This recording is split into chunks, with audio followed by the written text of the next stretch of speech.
Hi everyone, మా స్వామిది 41 days దీక్ష అయితే అయిపోయింది. ఇంకా ఇరుముడి కట్టేసుకున్నారు. ఆ రోజే శబరిమలకి బయలుదేరుతున్నారనమాట. సో పోచమ్మ తల్లి టెంపుల్ దగ్గర జేఎన్టీయూలో శబరిమలకి ట్రిప్స్ ఉన్నాయన్నమాట. సో 4 days 6 days ట్రిప్స్ అలా ఉన్నాయి. ఆ ట్రిప్లోనే అల్పాహారం ఇంకా భిక్ష కూడా అవైలబుల్గా ఉంటుందన్నమాట.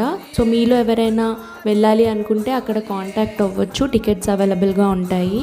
ఇంకా మేము కూడా టెంపుల్లోనే ఆ స్వాములందరితో భిక్ష చేసామన్నమాట. ఫుడ్ అయితే చాలా బాగుండింది. దీక్షలో ఉన్నంత కాలం మేము కూడా ఆనియన్ ఇవన్నీ ఏం తినలేదన్నమాట.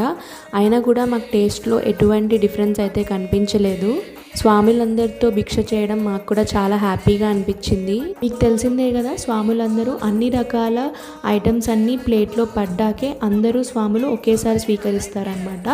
అండ్ అందరు స్వాములు ఒకసారే లెగుస్తారనమాట. సో అందరు తినేంత వరకు వెయిట్ చేస్తారు.